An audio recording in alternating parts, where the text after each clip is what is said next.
FEMA definition is quite broad here, and that is a problem. I know this is not what you wanted to hear, but stick with me because understanding this is critical.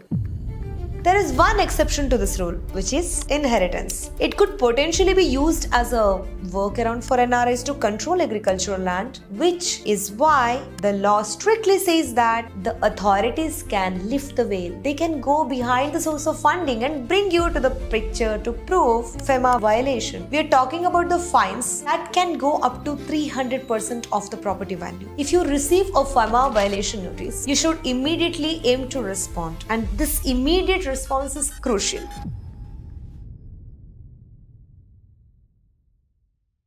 Hello everyone.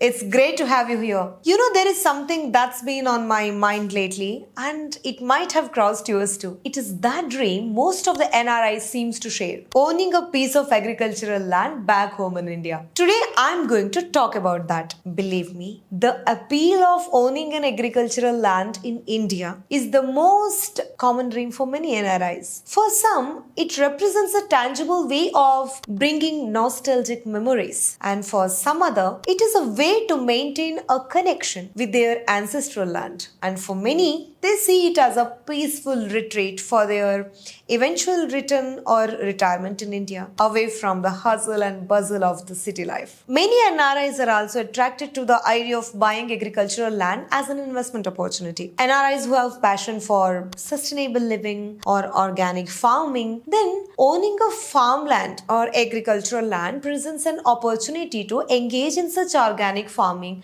or source of finance for their retired life also. As NRIs, we have many reasons to own agricultural land in India. But when it comes to NRIs and agricultural land in India, there are some important rules and regulations that you should absolutely be aware of. Misunderstanding or not being aware of these rules can lead to some serious legal and financial consequences. That's why I have decided to make this video. Today, I'm going to discuss 10 critical things that every NRI needs to know about owning an agricultural land in India. This is an important video to clear all your misconception about owning agricultural land, so stay tuned till the end.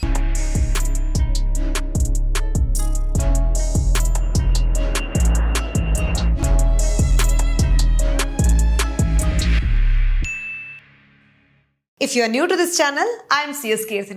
I run the consultancy which is based in Dubai, a firm which is specialized in NRI services. If you want any NRI investment, tax related services, you can visit our website www.keerthisfinfo.com or reach out to us using the email ID available in the description. I've completed my CS from India and CIMA strategic level from UK. I'm also a SEBI registered overseas MFD. Every week, I bring you and explain a video on NRI related issues. If you're looking for investment, finance or FEMA related topics in NRI context, then please consider subscribing to this channel. Now, let's dive directly into today's topic. That is, NRIs owning an agricultural land in India. What to do and what not to do. 10 things that you need to know. First thing first, definition of agricultural land under FEMA. Let's talk about what exactly counts or considered as agricultural land according to FEMA. That is Foreign Exchange Management Act. For those who are not familiar with this is an important regulation which actually affects many of the transactions that NRIs do. Now you must be thinking that it's just about the vast field of crops, right? No. FEMA definition is quite broad here, and that is a problem. Yes, it definitely includes your typical farmland where you can grow agricultural crops, but it does not end here. Can you see those pictures of tea estates in Darjeeling or coffee plantations in Coorg? Yes, they are agricultural land. Now, it's little more tricky here. By the very definition of FEMA, even the farmhouse with a bit of land around it, when you thought you might grow some vegetables in that land, that also becomes agricultural land in the eyes of FEMA. So basically what I want to say is, agricultural land in this video, you can think of plantation, farmhouse or typical agricultural land. Second point, now let's address this million-dollar question. Can we as NRIs buy agricultural lands in India? I am sorry to disappoint you here, The short answer is no. I know this is not what you wanted to hear, but stick with me because understanding this is critical. This rule came into effect on June 1st, 2000 when FEMA was implemented. Before that, under old FERA or Foreign Exchange Regulation Act, NRIs had a bit more leeway. But even back then, overseas citizens of India or OCIs were not allowed to purchase agricultural land. Now, there is no way that as an NRI you can dream of purchasing an agricultural land or owning it in India. There is one exception to this rule, which is inheritance. If you have inherited agricultural land from your parents, then you are allowed to continue owning that. So this aspect, absolutely there is no problem. But as an NRI, there is absolutely no legal way possible to make fresh purchase of agricultural land. If you want to buy agricultural land legally, the only way is to give up your NRI status for an year, become resident Indian, then buy your agricultural land and again become NRI. I know practically it is impossible, right? And there is one more critical aspect to note down here. As per FEMA, the intent of you to settle down or to move abroad matters to consider you as an NRI. So if you want to purchase agricultural land in India, you shouldn't be NRI in the eyes of FEMA. Now, if you're confused and you don't know how and what are the conditions that decide an NRI status, I've made a detailed video about it. You want to watch? Please click the link here and watch the video. Third point, joint ownership with resident Indians. It's clear that as an NRI, we cannot purchase agricultural land. Many of my clients come up with this question now. What if I buy land jointly with my sibling or a parent who is resident of India? Surely that would be okay, right? I know it's a brilliant idea, but I'm afraid it doesn't work here. FEMA has closed this potential loophole also. As an NRI, you cannot be a joint owner of agricultural land in India, even if the other owner is a resident Indian. This rule applies regardless of your relationship with the resident Indian, be it a family member, your sibling, your close friend, business partner, parent, it just doesn't matter for FEMA. As an NRI, joint ownership is also strictly not allowed. What might be the reason behind it? Think. It's pretty straightforward. If NRIs are allowed to own agricultural land jointly with resident, then it's so easy to nullify the purpose of this law, right? It will defeat the purpose of this restriction. It could potentially be used as a workaround for NRIs to control agricultural land, which is why the law strictly says that even in the joint ownership, when you have NRI status, you can't own. So if your brother who lives in India suggests you that, okay, let's buy real estate together with him and let's manage it together, then you have to reconsider it. I'm afraid it's not possible under FEMA when you are having status of NRI. Now let's take up fourth point, inheritance of agricultural land. I know you are actually eagerly waiting for this because already I've disclosed in the earlier section that this is the only one legal way possible, right? Let me explain this in a simple context. If I am an NRI and my father has an agricultural land, then I can continue to hold that. So what does this mean? This means by inheritance, you can always continue to hold the ownership of agricultural land even when you are NRI. If you have inherited agricultural land from a resident Indian who are your parents, then there is no problem at all. But things can get little complicated if you are inheriting the land from another NRI or OCI. In this case, you may also have to ensure that the person from whom you are inheriting has acquired it legally, compliant with all the provisions of erstwhile FERA or present FEMA. Fifth point, indirect purchase through relatives. Now let's explore another question. Your parents or your spouse in India or your siblings, if they buy agricultural land in their name, is it fine? Remember, I am not taking up the example of joint property here. Let's assume it completely in a different context where the property is held in their name. So they are resident Indians. Many people may suggest it. I know that many people are doing it also. It may seem like a smart workaround, isn't it? But unfortunately, FEMA has thought about it and it says that it is not allowed. It has a clear guideline that states what can be done directly and what cannot be done indirectly either. That means sending money to anyone in India, be it your spouse or parents or siblings or even close friends with an intention of making them buy an agricultural land representing your interest on your behalf. is strictly prohibited. Let's consider a scenario to understand this better. Say you are transferring $100,000 to your mother's account in India. Shortly after, she will go and she'll buy an agricultural land. If the authorities connect the dots, trust me, they're very good at it. They always have the ways to do so, especially in the last 5 to 6 years, these kind of cases have increased. It is very easy to retrieve all information. In this case, both of you and your mother could be in trouble because she has to declare the source of money, right?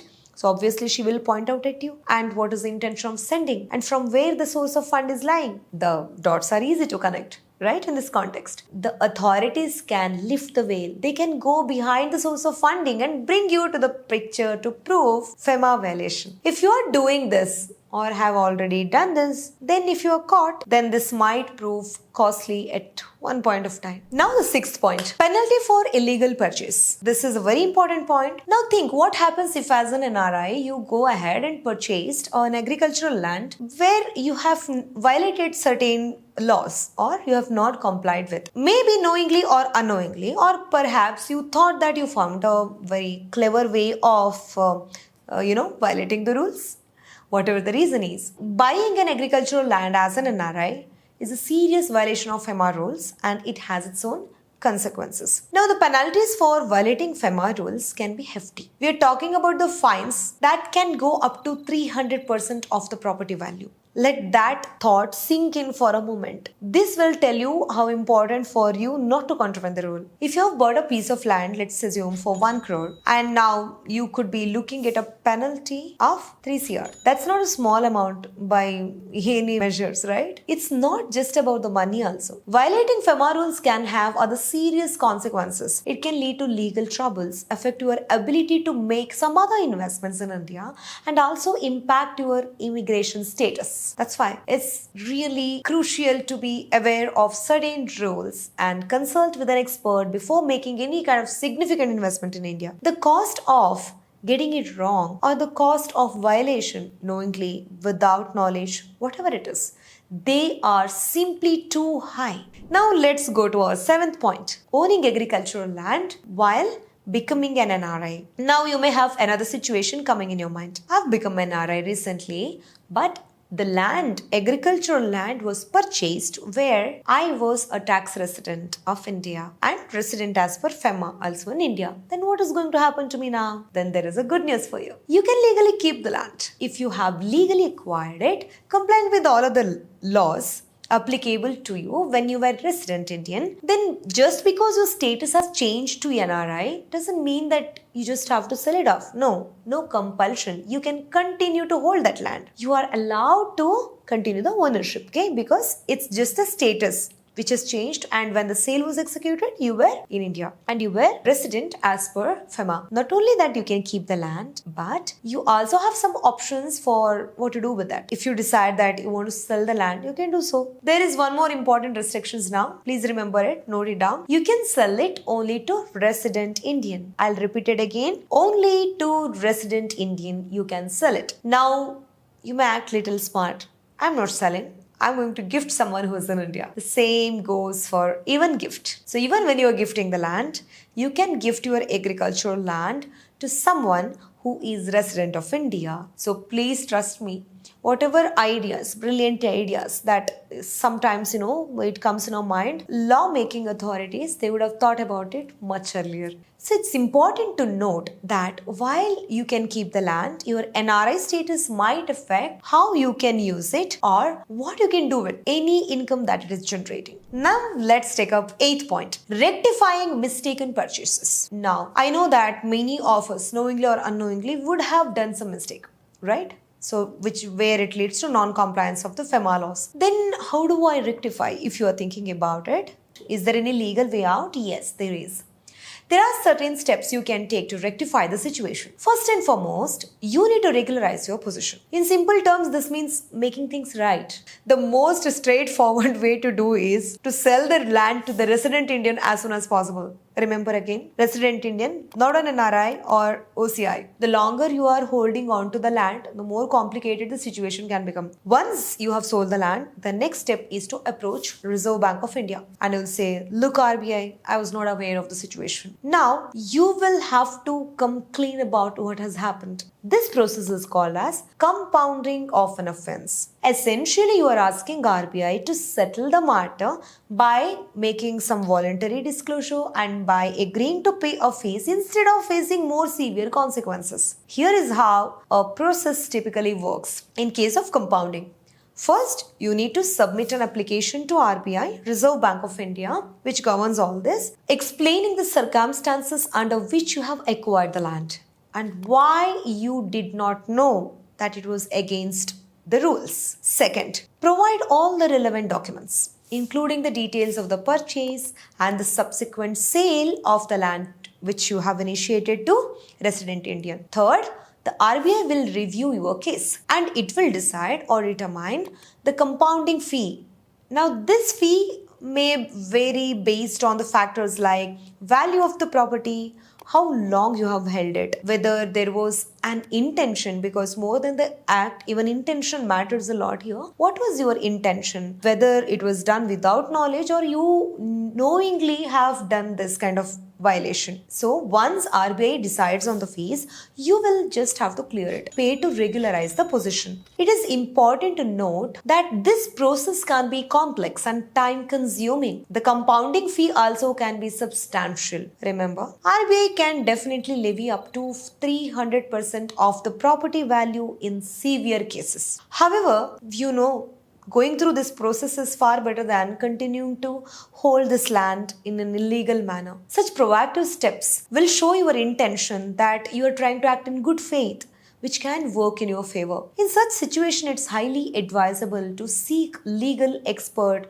or help from chartered accountant who has specialized in FEMA regulations. This can help you in getting some guidance to process and ensure that you are taking all the steps necessary to regularize a position. There's no one more step, which is going wrong while compounding also. Remember, the key here is to act quickly and honestly. The sooner you address an issue is better. Your chances of resolving it with minimal complications is there, right? Now with this, let's move on to the 9th point, responding to FEMA violation notices.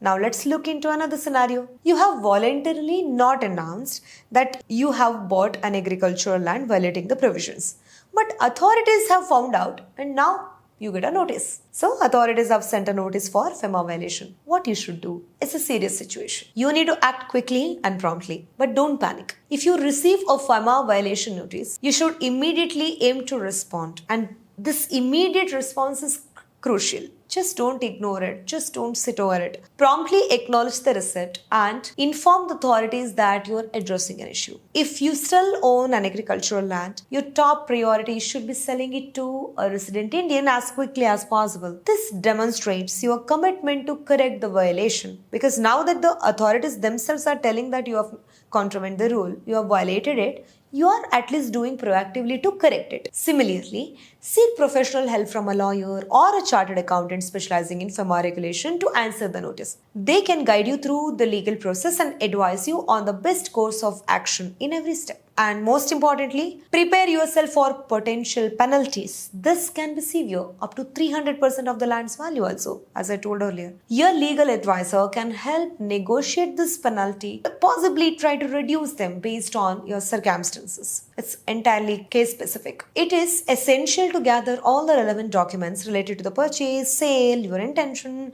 and what has happened in between. How did you discover it? How are you responding to it? Including all the correspondence that you're making. This will be critical in presenting your case. Okay? If you have not already gone through the compounding process, consider voluntarily disclosing the violation to the RBI. Making voluntary disclosure is always better. While you still face the penalties, I'm not telling that they will completely waive it off, but voluntary disclosure can sometimes lead to more lenient treatment. Throughout this process, be prepared to attend all hearings. Your presence and honesty about what has happened will show the commitment to resolve the issue. Remember, the key is to act quickly, be transparent, and demonstrate that you're doing everything in your power to rectify the situation. Authorities often look more favorably on those who are cooperative and whose intent is clear and they are proactive in addressing the violation. But remember, each case is unique and the exact process and outcomes also can vary. That's why it's important to have an expert guidance throughout this process if you're finding yourself in this position. I hope I made the points clear here. Now let's move to our last 10th point. Repatriation. Repatriating the funds from sale of the agricultural land. Now let's discuss what you need to know. And of course, this point is going to be, with some positive context or positive note. Let's look at the scenario. Say you are legally owning an agricultural land in India. Perhaps you have inherited it, or you would have bought it when you were residing in India, when your status was not NRI. And now you want to sell it and take the money out of India and bring to the country of your residence. Can you do it? The good news is yes. Generally, you can repatriate the funds from selling agricultural land provided you have got the ownership of the land legally and there is no violation. You have followed all FEMA rules when you were acquiring it. However, there are some steps and restrictions that you need to be aware of here also. When it comes to selling of an agricultural land and you aim to repatriate or move the funds out of India as an NRI, then there are some specific processes. First, you must sell the land to resident Indian. I'm repeating it again so that you remember it forever. You cannot sell it to NRI. You cannot sell it to foreign national, not even to OCI. So it has to be to resident Indian. Once the sale is complete, generally, the proceeds should go to your non-resident ordinary account, which is designed for NRIs to manage all the income or capital gain, anything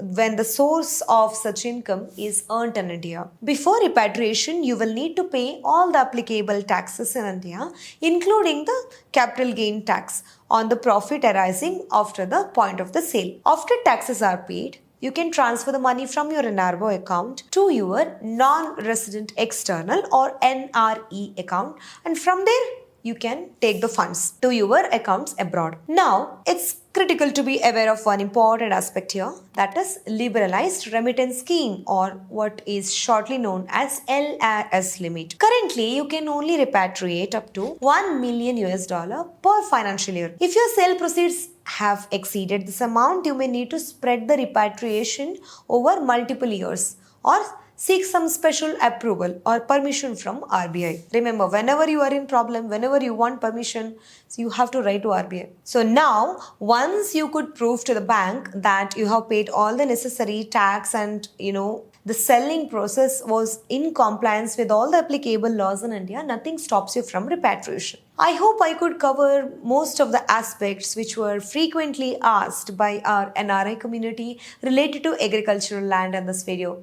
If you have any doubt, please let me know in the comment section. Friends, most of the time we keep getting the message and the mail related to these topics. That was the intent of making this video. I hope through this video I could clear most of the doubts as an NRI you would be having related to purchasing or holding or repatriating the sale proceeds of an agricultural land. In case if there is any other doubts, please feel free to ask me in the comment section. I'll be more than happy to answer your doubts there. And friends, don't forget to share it with your NRI friends and subscribe if you have not done already, and switch on the notifications also so that you get informed whenever I'm uploading the new videos. See you next week with another interesting topic. Till then, bye-bye.